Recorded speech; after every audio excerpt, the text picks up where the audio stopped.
Hi diamond painting friends, Jessica here with Tiny Worlds of Wonder, stopping in to share my top 7 tips for diamond painting faster if you want to. So a lot of you have told me that diamond painting is a therapeutic and relaxing hobby and that it should not be undertaken quickly. I'm not trying to imply by making this video that one should desire to diamond paint faster, because the journey really is totally yours and you should do your diamond painting at whatever speed is perfect for you. But if you're like me and you have a stash of canvases that's going to last you the next 30 years and you'd like to just get to more of them, I'm going to share some tips that might help you speed up the process just a little bit so that you can knock out more of that stash. Now, I do realize the irony in me making this kind of video, because I am not a notoriously fast diamond painter. You don't just see post review after post review on my channel, but I have discovered some tips that when I do have time to sit down and diamond paint really have helped me.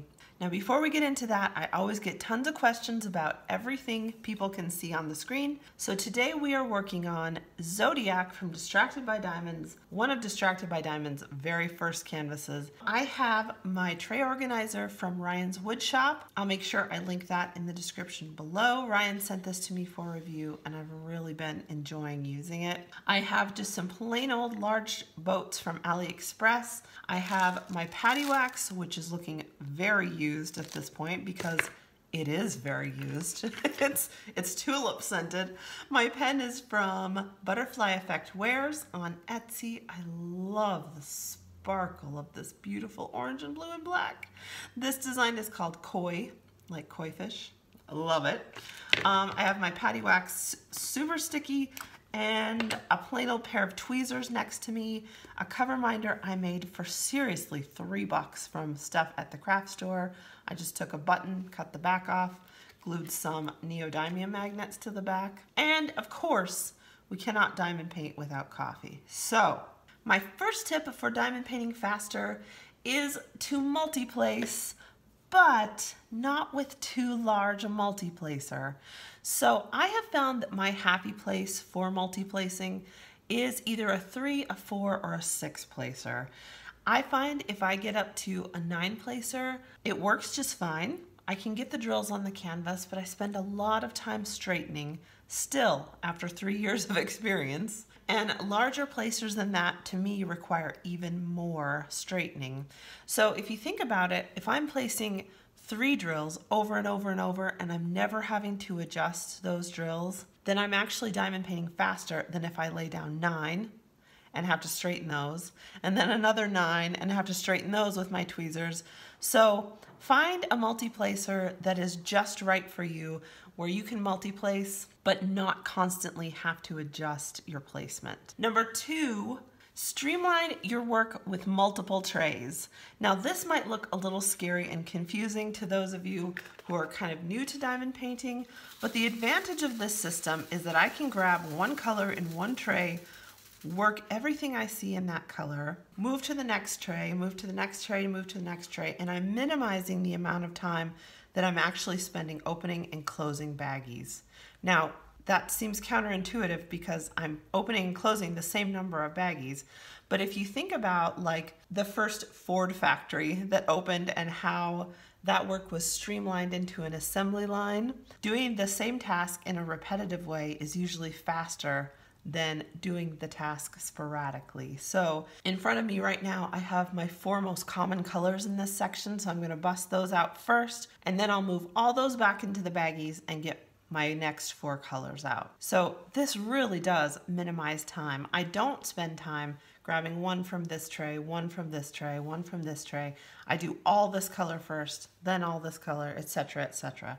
It really does help me work a little bit faster. Tip number 3 is to keep your tray close to your work. So if I have to move my hand way over here, grab a drill, bring it way back down here, I'm actually slowing myself down quite a lot. Whereas if I bring my tray right next to the area I'm drilling and I work and I just have a motion that is an inch or less, that actually cuts a ton of time off my total diamond painting time.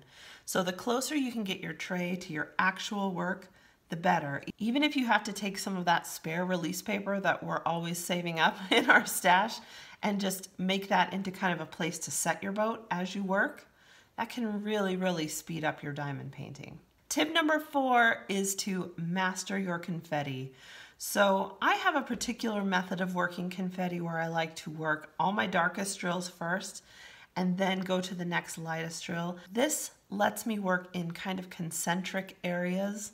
I'll put a graphic up on the screen so you can see what I'm talking about, but it really helps me locate symbols quickly so that when I have a lot of confetti, I'm not just hunting for the next symbol. I know the next symbol is going to be pretty close to where I've already completed the last color. You, of course, if you're an experienced diamond painter, you know how much confetti can slow you down. And so having a really, really comfortable method for working on confetti, whether it's one like mine where you work dark to light, or you do the opposite, maybe you work light to dark, that would work the exact same way. Maybe you like to work from the color with the most symbols in your area to the least. But whatever method you choose, I think mastering that confetti and having a good plan for it can really speed up your work. Tip number 5 is to refresh your wax on the go.